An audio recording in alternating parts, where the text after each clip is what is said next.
Dhe fola deri tani thjesht për pjesën bazike të ndryshimit të seksit, sepse pastaj këta duan të jenë dhe gra, duan të jenë gra identike me gratë biologjike, me femrën biologjike.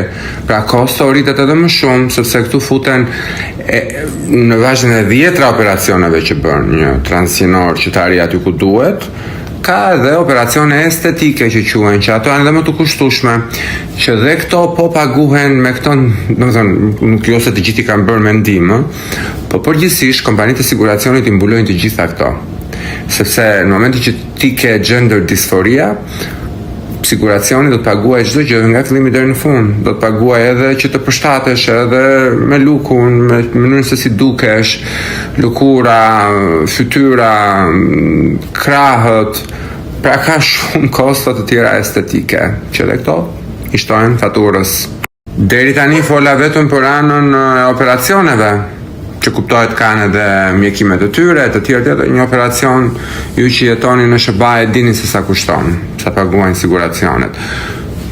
Por është haruar edhe një detaj tjetër që janë ilaçet para, gjatë dhe gjithë jetën, pra është trajtimi hormonal që dhe ai kushton. Kuptohet ka dhe ilaçe të tjera. Por kjo nuk është një gjë normale, domethënë nuk është biologjikisht normale.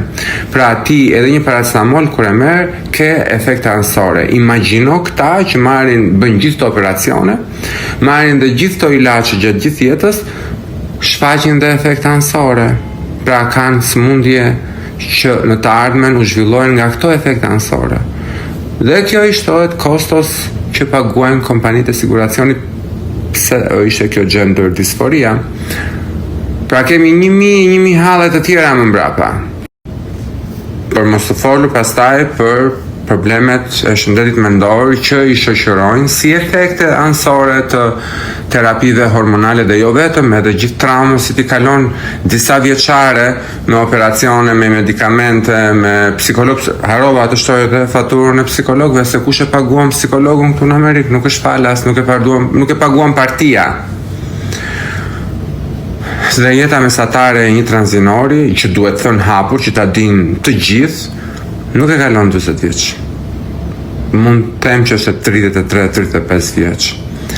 Për arsye të ndryshme, për sëmundje që ata marrin, si efekte anësore të gjithë terapisë, depresionit, vetvrasjes, po shumica e këtyre, jo shumica ndoshta është pra gabim, po një pjesë e mirë e këtyre e bëjnë të që të jenë punojnë seksi dhe marrin dhe sëmundje të tjera seksualisht transmetueshme dhe ngelen të pakuruar.